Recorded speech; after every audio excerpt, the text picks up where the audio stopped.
Hello दोस्तों, आपका अपने चैनल दिस इज गौतम में एक बार फिर से स्वागत है। आज हम पढ़ने वाले हैं संबंध एवं फलन में द्विआधारी संबंध एवं उनके प्रकार। तो समझते हैं कि द्विआधारी संबंध कहते किन्हें हैं। द्विआधारी संबंध वह संबंध होता है जो समुच्च एक ही युग्मों के रूप में प्राप्त किया जाता है। मतलब कि जितने भी अवयव होंगे वो समुच्च ए से ही लिए जाएंगे, उसे द्विआधारी संबंध कहा जाता है।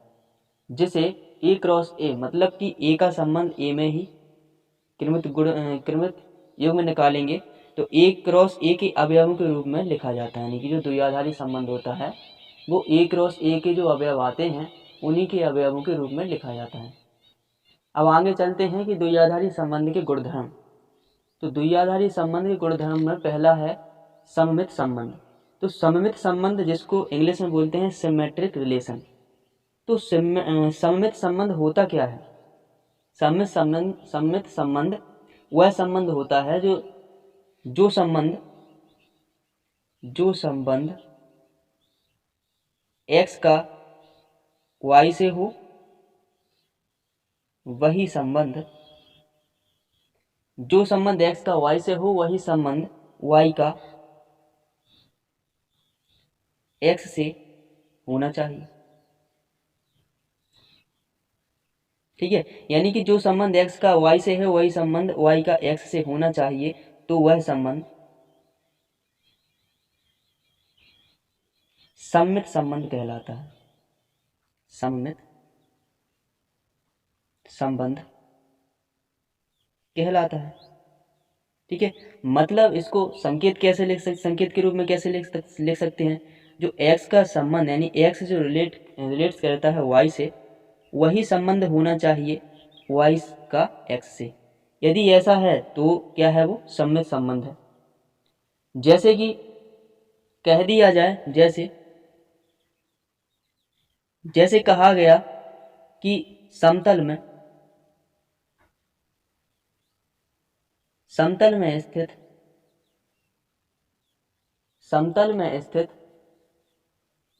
रेखाओं में समांतर का संबंध। ठीक है, एक तो ये हो सकता है कि समांतर का संबंध भी एक सममित संबंध हो सकता है। दूसरा, समतल में स्थित रेखाओं में एक तो लंब का संबंध हो सकता है, लंब का संबंध पहला ये हो गया। दूसरा क्या हो सकता है? समतल में स्थित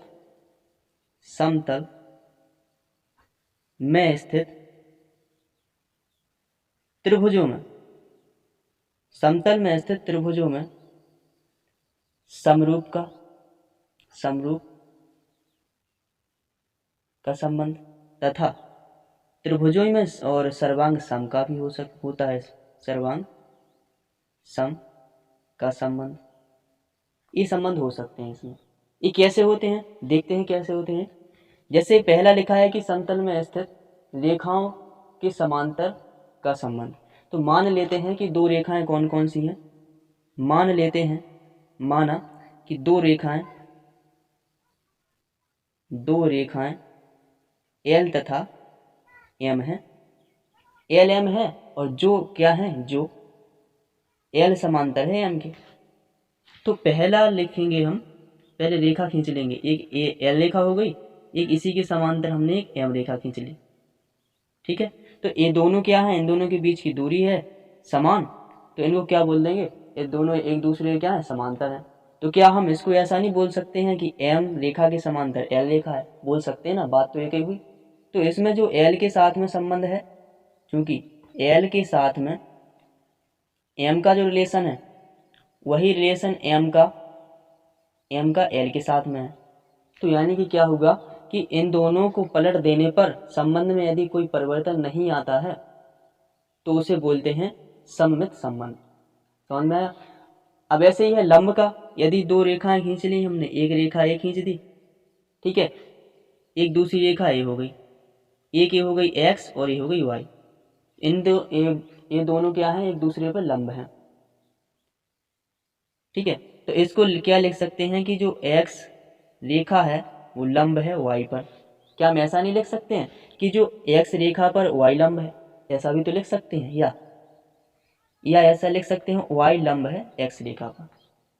तो यानी कि इनके जो जो दोनों जो क्रमित युग्मों में होंगे जो उनको बदलने पर परस्पर बदलने पर संबंध में कोई फर्क नहीं आता है, कोई बदलाव नहीं आता है, तो उसको क्या बोलते हैं? सममित संबंध। तो क्या होगा? x रिलेट्स y, तो वही संबंध है y रिलेट x में। इसी प्रकार त्रिभुजों में होता है, त्रिभुज भी बना के कर सकते हैं।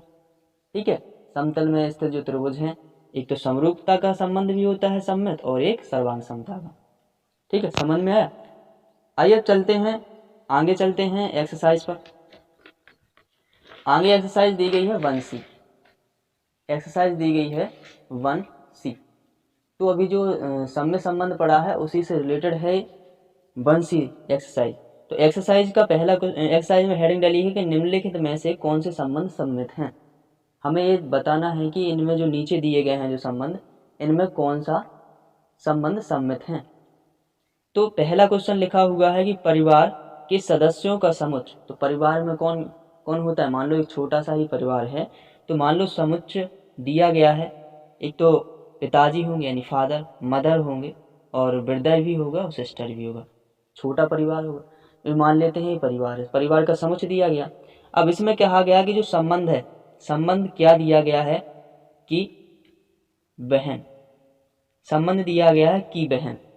तो की बहन, इसका जो पहले तो क्रॉस निकालना पड़ेगा। ठीक है, तो क्रॉस निकालेंगे तो बहन बहन का कौन कौन से में आएगा? भाई और बहन का रिश्ता इसमें होगा ना। ठीक है, तो भाई बहन का रिश्ता एक तो ब्रदर हो गया, सिस्टर, दोनों में रहेगा। तो रिलेशन क्या निकल के आएगा? कि B, S, तो ए आएगा, तो ब्रदर और सिस्टर। तो जो भाई दिया गया इसका B का जो S है बहन हुई, B की जो बहन हुई कौन कौन है? S है। अब इसमें कहा गया कि ये सममित संबंध होगा या नहीं, तो देखते हैं इसको पलटने पर। पलटेंगे तो क्या बनेगा? एस बी, ये बनेगा एस कोमा बी। यदि रिलेशन एक लिखा है अपन ने, तो क्या लिखा है इसमें? ये हो गया कि जो बहन है बी क्या है? इसकी बहन हुई। तो ये कैसे हो सकता है कि भाई को बहन बना दिया जाए? ये नहीं हो सकता ना। तो यानी कि इसमें ये जो की बहन जो संबंध दिया गया परिवार के सदस्यों के समुच्चय में, तो वो क्या है? एक सममित संबंध नहीं है। ठीक है, तो ऐसा लिख सकते हैं B relates S does not equal S relates B।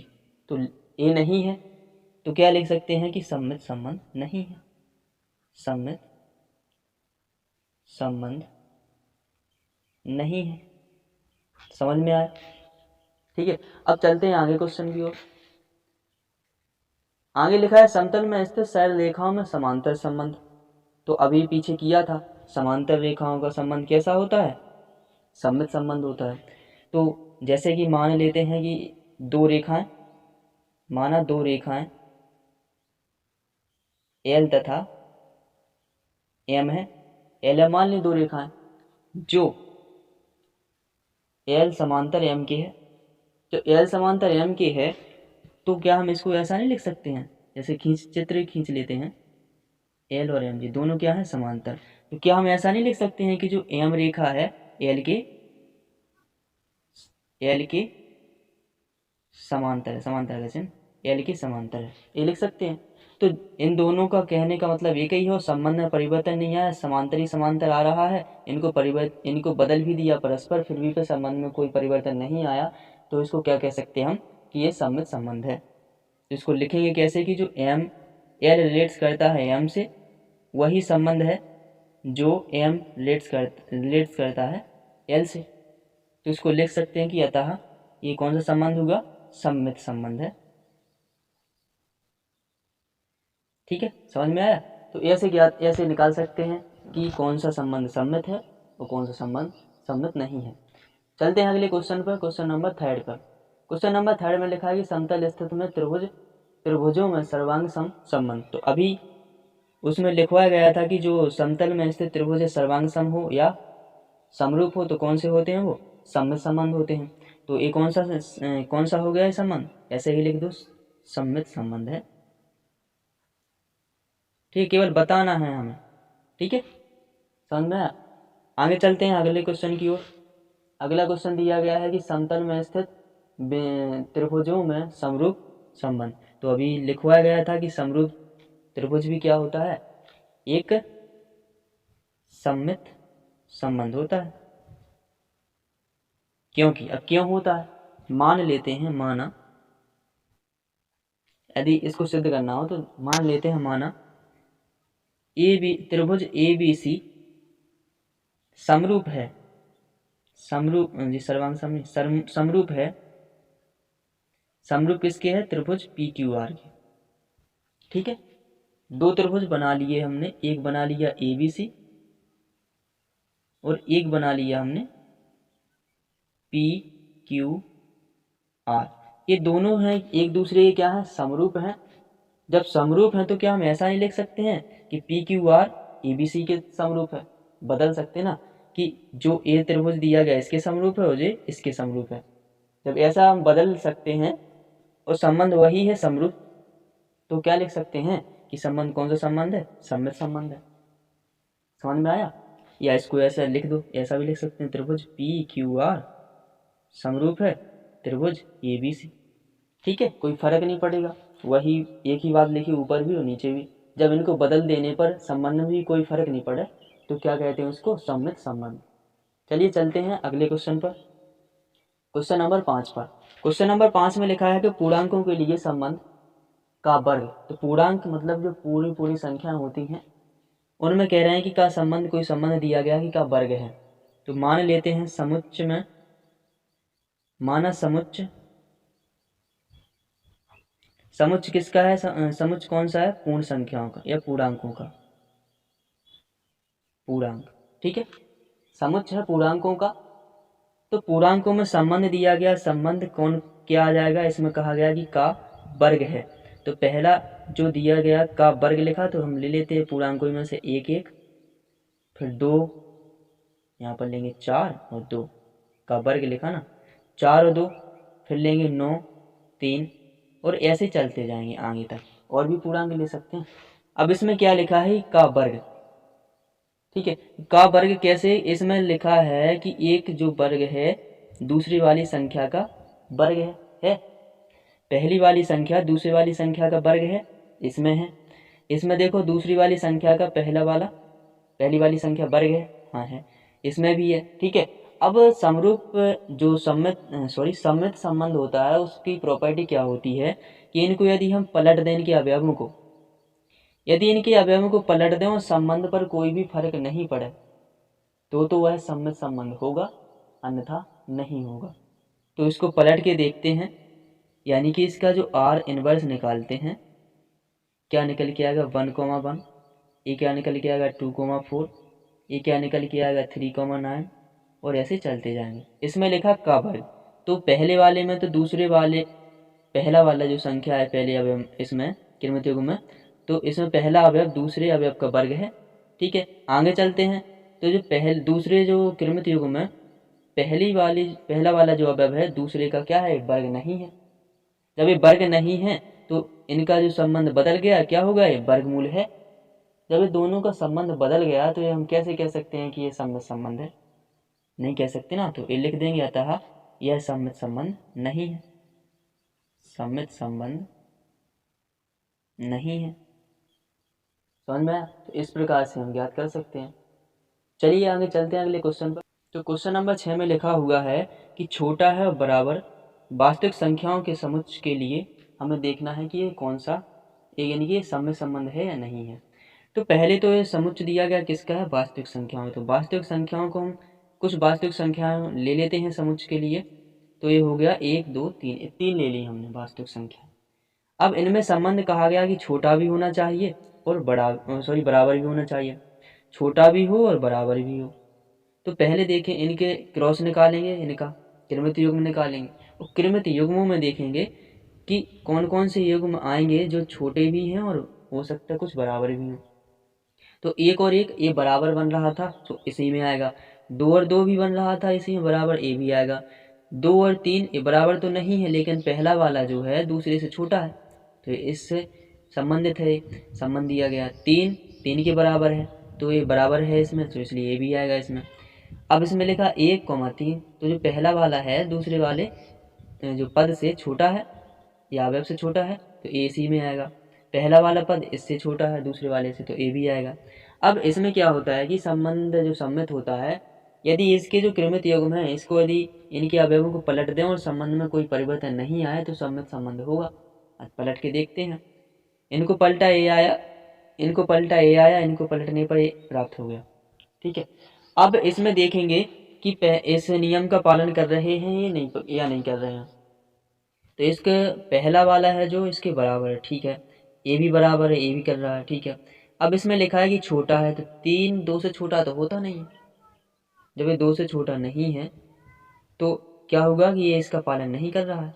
आगे देखते हैं, 3 बराबर 3, ए भी बराबर का है, ठीक है, ये चल जाएगा। 3,1 तो 3 1 से छोटा नहीं होता है, ए भी 2 1 से छोटा नहीं होता है, यानी कि ये 3 संख्या हैं जो इसका नियम का पालन नहीं कर रहे हैं। जब पूरा नियम का पालन नहीं कर रहे हैं तो हम कह देंगे कि ये सम्मित संबंध नहीं है, सम्मित संबंध नहीं है। समझ में आया? तो इस प्रकार से हम ज्ञात कर सकते हैं। आगे चलते हैं क्वेश्चन नंबर 7 पर। क्वेश्चन नंबर 7 में लिखा हुआ है कि a प्लस बी है जो 25 के बराबर है। ऐसे समुच्चय होंगे कि जिनका योगफल किसके बराबर आ रहा है, 25 के बराबर। संबंध दिया गया होगा समुच्चय से ही। तो जो संबंध दिया गया r का मान निकाल लेते हैं कि ऐसे कौन कौन हो सकते हैं कि जिनका योगफल 25 हो सकता है। ठीक है, तो क्या क्या हो सकते हैं, एक तो 1,24 हो सकते हैं, फिर हो सकता है कि 2,23 हो सकते हैं। ठीक है, फिर ऐसे ही हो सकता है कि 3,22 हो सकते हैं। ऐसे ही ऐसे चलते जाएंगे फिर बाद में क्या हो सकता है 24,1 हो सकता है। ये संबंध है।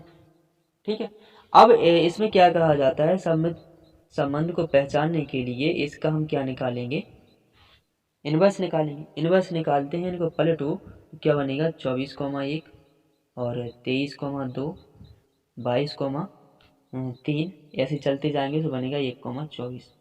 तो हम अब देखेंगे कि ये जो इनवर्स निकाला है ये संबंध का अनुसरण कर रहा है कि नहीं कर रहा है। देखते हैं, यदि इसमें ए की जगह रखते हैं 24, ठीक है, तो बी की जगह रखते हैं 1 तो 25 आ रहा है। ऐसे ही इसको भी रखेंगे इस संबंध में तो भी 25 आ रहा है, इसको रखें तब भी 25 आ रहा है। तो अतः हम कह सकते हैं कि इनको बदलने पर भी कोई परिवर्तन नहीं आया संबंध में, तो इसको लिख सकते हैं कि अतः यह सम्मित संबंध है, अतः सम्मित संबंध है। समझ में? तो इस प्रकार से इसको सॉल्यूशन कर सकते हैं। आगे वाला क्वेश्चन करते हैं, क्वेश्चन नंबर 8। क्वेश्चन नंबर 8 और इस एक्सरसाइज का भी लास्ट क्वेश्चन है। लास्ट क्वेश्चन को समझते हैं। ये संबंध दिया गया कि 4a प्लस के b का मान किसके बराबर है, 25 के बराबर है। तो ऐसे हमें संबंध लेना है कुछ। तो संबंध यदि हम इसकी जगह 1 रखते हैं, ठीक है, यदि इसकी जगह 1 रखते हैं और तो b की जगह कितना लेना पड़ेगा हमें, इसकी जगह 1 रखा, ठीक है, तो b की जगह हमें 24 लेना पड़ेगा।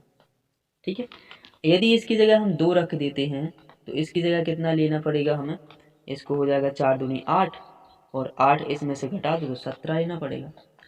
यदि हम यहाँ पर a की जगह 3 ले लेते हैं, ठीक है, a की जगह हम 3 ले लेते हैं तो b की जगह 13 लेना पड़ेगा।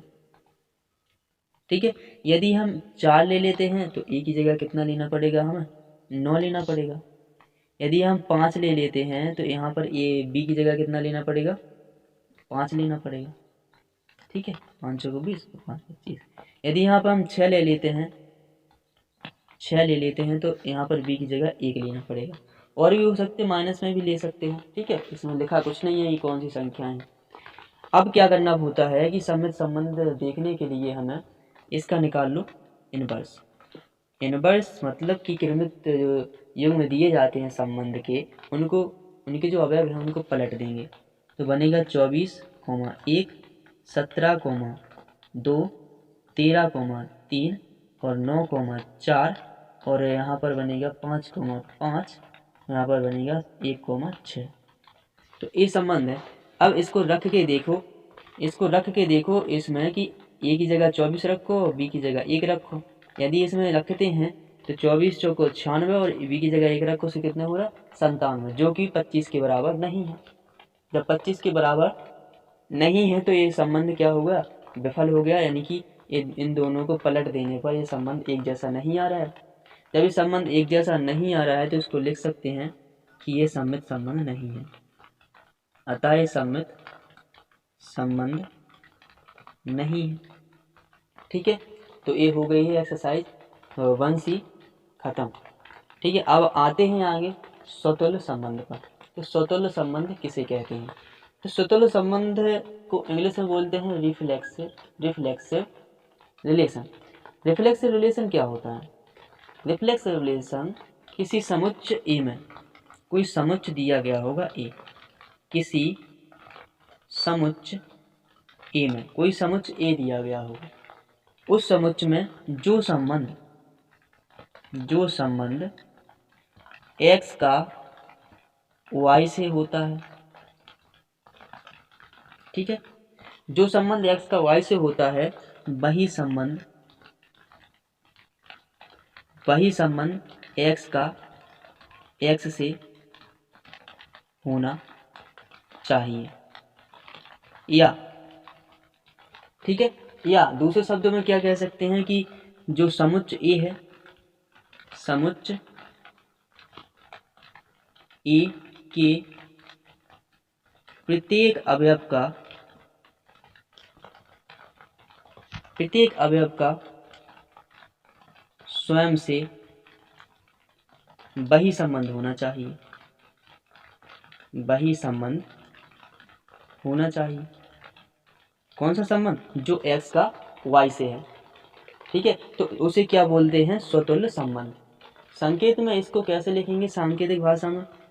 यानी कि जो संबंध x का y से है, ठीक है, जो संबंध x का y से है वही संबंध होना चाहिए x का x से, ठीक है, और जो x आएगा वो किससे रिलेटेड होगा, किससे संबंधित होगा? x अवयव होगा ए का। समझ में आया? तो इससे यानी कि ये हो गई है परिभाषा स्वतुल्य की। अब जैसे कि इसमें एग्जाम्पल लेते हैं, जैसे एग्जाम्पल लिया, जैसे कि कोई दो धन पूर्णांक हैं, दो धन पूर्णांक x और y है, ठीक है, जिसमें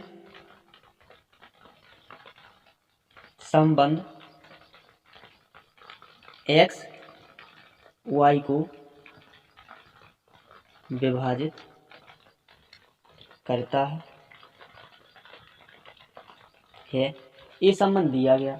यानी कि दो धन पूर्णांक हैं x और y, जिसमें संबंध है कि जो x संख्या यानी कि पहली वाली संख्या है वो दूसरी वाली संख्या को विभाजित करती है।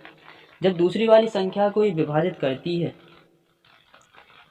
तो जो x का संबंध y से है क्या है? विभाज्यता का है। तो क्या ऐसा ये नहीं हो सकता कि x को विभाजित करता होता है ना? जब x y को विभाजित कर रहा है तो स्वयं को तो विभाजित करेगा ही करेगा। तो x रिलेटेड x क्या है? विभाज्यता का नियम है। तो अब ये दोनों क्या हो गया कि जब स्वयं से हो गया इसका संबंध, तो लिख सकते हैं कि यह कौन सा संबंध है? स्वतुल्य संबंध है, ठीक है। तो यदि विभाज्यता का आ जाए ऐसा स्वयं, तो उसको हम लिख सकते हैं कौन सा संबंध है? स्वतुल्य संबंध है। चलिए चलते हैं आगे एक्सरसाइज पर।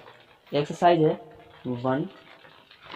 1D पर चलते हैं। 1D में क्या लिखा हुआ है? 1D में पहले हेडिंग डली है, हेडिंग में लिखा हुआ है कि निम्नलिखित संबंधों में कौन से संबंध स्वतुल्य हैं। हमें देखना है कि इनमें कौन से संबंध हैं जो स्वतुल्य हैं। तो पहला दिया गया कि धन पूर्णांकों में a + b = 9, तो हमें देखना है कि ये स्वतुल्य हैं या नहीं। देखो, तो a और +b का ऐसे संबंध लेंगे कि a और +b का मान यानी कि दोनों जो अवयव हैं क्रमित युग्मों के, उनका योगफल 9 आ जाए। तो लेके देखते हैं कौन कौन हो सकते हैं।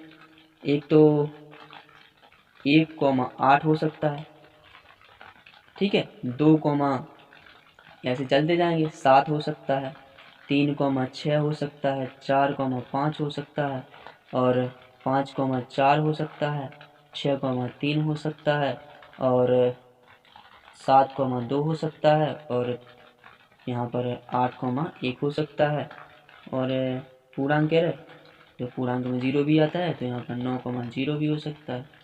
ठीक है, समझ में? तो ये हो सकते हैं संबंध। अब स्वतुल्य संबंध कैसे पहचानते हैं? यानी कि जो प्रत्येक अवयव है, पहला x, जो x का y से संबंध है, वही संबंध क्या होना चाहिए, x का x से होना चाहिए। मतलब कि यदि हम x और y को जोड़ रहे हैं तो 9 आ रहा है, तो यदि हम x को x में जोड़ें तब भी वही 9 ही आना चाहिए। तो देखते हैं क्या यह संभव है। यदि हम 1 और 8 को जोड़ लेते हैं तो 9 आ रहा है। यदि हम x को x ही में जोड़ें, यानी कि पहले वाली संख्या को पहले में जोड़ें तो क्या 9 आता है? 1 को 1 में जोड़ें तो 9 आ रहा है? नहीं आ रहा है। और 2 को 2 में जोड़ें तो 9 आ रहा है? नहीं आ रहा है। 3 को 3 में जोड़ें तो भी 9 नहीं आ रहा है। 4 को 4 में जोड़ें तो भी 9 नहीं आ रहा है। तो यानी कि हम जो कह सकते हैं कि जो x का संबंध y से है वो डज नॉट इक्वल, यानी कि इक्वल नहीं है x का रिलेशन x से। ठीक है, तो हम लिख सकते हैं कि यह स्वतुल्य संबंध नहीं है, अतः यह स्वतुल्य संबंध नहीं है। समझ में आया? ठीक है, आगे चलते हैं क्वेश्चन नंबर 2 पर।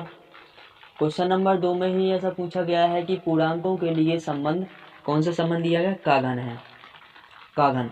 तो का घन वाले का जो रिलेशन बनेगा क्या बनेगा देखते हैं। ऐसे हम क्रमित योग मिलेंगे जिसमें पहली वाली संख्या दूसरी वाली संख्या का क्या हो, घन हो, 1 1। ठीक है, फिर लेंगे यहाँ पर 8,2, फिर लेंगे यहाँ पर 27,3, ऐसे ही कई हो सकते हैं। ठीक है, अब क्या है, अब इसमें क्या होता है स्वतुल्य में पहचानने के लिए कि जो संबंध पहले वाले का दूसरे वाले अवयव से है वही संबंध स्वयं से स्वयं का होना चाहिए। तो देखते हैं इसमें स्वयं से स्वयं का है ये संबंध या नहीं। देखो, तो इसमें जो पहला वाला है जो दूसरे वाले का घन है, ठीक है, इसमें तो है, इसमें भी है, इसमें भी है। ठीक है, अब एक कह सकते हैं क्या कि पहला वाला जो दिया गया है, पहला एक, क्या ये एक का घन है? हाँ है। अब आगे देखते हैं, जो दिया गया 8, 8 क्या 8 ही का घन है? नहीं है ना। जब घन नहीं है तो ये इस नियम का पालन नहीं कर रहा है। आगे भी देखते हैं कि 27 और 27 का घन तो हो नहीं सकता है, नहीं हो सकता ना। तो यानी कि जो लिख सकते हैं कि जो x का संबंध y से है वही संबंध x का x से नहीं है, तो लिख देंगे यह स्वतुल्य नहीं है, स्वतुल्य संबंध नहीं है। ठीक है, समझ में आया? अब आगे चलते हैं, इसमें लिखा है कि समतल में स्थित त्रिभुजों में समरूप संबंध। तो समतल में स्थित त्रिभुज हैं, उनमें कह रहे हैं कि समरूप का संबंध निकालना है। तो त्रिभुजों का जो संबंध है, मान लेते हैं एक दो त्रिभुज ले लेते हैं जो एक दूसरे के संबंध हैं, सॉरी एक दूसरे के समरूप हैं, उनका जो क्रमित योग बना। मान लो एक त्रिभुज का नाम दे दिया हमने L और दूसरे त्रिभुज का दे दिया M। ये क्या है, दोनों एक दूसरे के समरूप हैं। तो त्रिभुज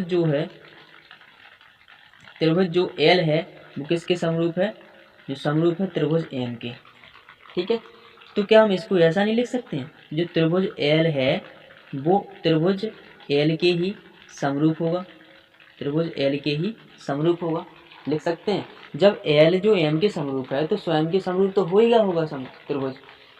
जब ऐसा होगा तो लिख सकते हैं कि संबंध कौन सा है, स्वतुल्य संबंध है, स्वतुल्य संबंध है। ठीक है, इस प्रकार से हम बता सकते हैं कि कौन सा संबंध स्वतुल्य है और कौन सा संबंध स्वतुल्य नहीं है। आगे है समतल में स्थित रेखाओं में समांतर संबंध। तो जो रेखाएं हैं, मान ली कि दो रेखाएं हैं LM, दो रेखाएं LM मान लो चाहे AB मान लो, चलो ये भी मान लेते हैं, दो रेखाएं AB है। ठीक है, दो रेखाएं AB हैं जिनमें क्या है, जो समांतर का संबंध है, यानी कि A समांतर है B के, रिलेशन दिया गया है। ये क्या दिया गया है, रिलेशन। जब रिलेशन दिया गया है कि जो A है जो B के समांतर है, तो क्या ऐसा नहीं हो सकता कि जो A रेखा होगी स्वयं के समांतर A के समांतर होगी? हो सकता है ना। जब ये हो सकता है तो हम क्या लिख देंगे, अतः स्वतुल्य संबंध है, स्वतुल्य संबंध है। ठीक है, तो इसको लिखने का तरीका क्या है कि जो ए का रिलेशन बी से है समांतर का, वही रिलेशन ए का ए से है।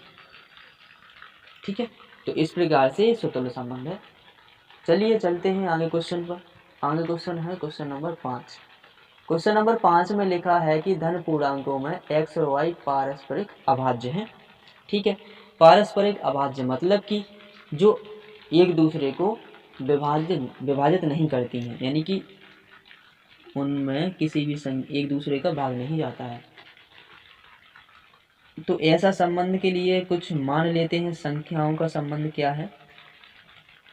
संख्याओं का संबंध कुछ इस प्रकार से मान लेते हैं कि 2,5, 3,7, 4,5। ठीक है, इतना मान लिया, मान लो हमने। ठीक है, तो ये संबंध दे दिया गया।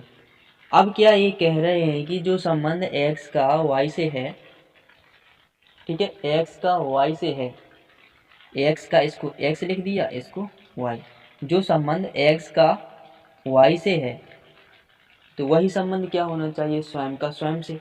तो x का x से होना चाहिए। तो जो 2 है, क्या 2 स्वयं को विभाजित नहीं करेगा? करेगा ना। क्या 3 है जो 3 को स्वयं विभाजित नहीं करेगा? करेगा ना। तो यानी कि ये क्या है? इस नियम का पालन नहीं कर रहे हैं। तो यानी कि जो x का रिलेशन y से है, वही रिलेशन x का x से नहीं है। जब ये नहीं है तो लिख देंगे स्वतुल्य संबंध नहीं है, स्वतुल्य संबंध नहीं है। समझ में आया? तो इस प्रकार से हम ज्ञात कर लेंगे कि स्वतुल्य संबंध नहीं है। चलिए चलते हैं अगले क्वेश्चन पर, क्वेश्चन नंबर 6 पर। क्वेश्चन नंबर 6 है वो प्रश्नावली 1D का लास्ट क्वेश्चन है। लास्ट क्वेश्चन 6 में लिखा हुआ है कि सिद्ध कीजिए कि समुच्च 1, 2, 3। तो मान लेते हैं कि समुच्च A बराबर दिया गया है 1, 2, 3। ठीक है, ये समुच्च दिया गया है। अब इसमें संबंध दिया गया क्या है कि संबंध दिया गया है 1,1, 2,2, 3,3, 1,2, 2,3। ठीक है, तो स्वतुल्य पहचानने के लिए क्या करना है? हमें देखना है कि जो समुच्च दिया गया है, समुच्च दिया गया है तो इसकी परिभाषा लिखी थी पीछे कि जो समुच्च के प्रत्येक अवयव होता है उसका संबंध स्वयं से होना चाहिए। तो देखते हैं स्वयं का कौन कौन से संबंध बनना चाहिए स्वतुल्य के लिए। स्वतुल्य के लिए संबंध क्या क्या होगा? स्वयं का स्वयं से 1,1, 2,2 और 3,3 ये होना चाहिए। ठीक है, तो क्या जो ए लिखे हुए हैं जो दिए गए संबंध में हैं, देखिएगा 1,1, 1,1, 2,2, 2,2, 3,3, 3,3, तो ये मिल गए हैं संबंध में। तो हम कह सकते हैं कि ये कौन सा संबंध है? अतः ये स्वतुल्य संबंध है। अतः स्वतुल्य संबंध है। समझ में आया? ठीक है, इस प्रकार से इन क्वेश्चनों को सॉल्व किया जा सकता है। स्वतुल्य संबंध पहचाना जा सकता है और सममित संबंध पहचाना जा सकता है, जो कि बने सी में कर चुके हैं। आशा करता हूँ आपको वीडियो समझ में आई होगी। यदि आपने अभी तक चैनल को सब्सक्राइब ना किया हो तो चैनल को सब्सक्राइब कर लें, ताकि आपके पास सबसे पहले वीडियो पहुँच जाए। और वीडियो को लाइक नहीं किया तो लाइक भी कर दो, और अपने दोस्तों को ज़्यादा से ज़्यादा इस वीडियो को शेयर भी कर दो, ताकि आपके दोस्त भी इसको समझ सकें और आगे बढ़ सकें। Thank you so much. मिलते हैं अगली वीडियो में।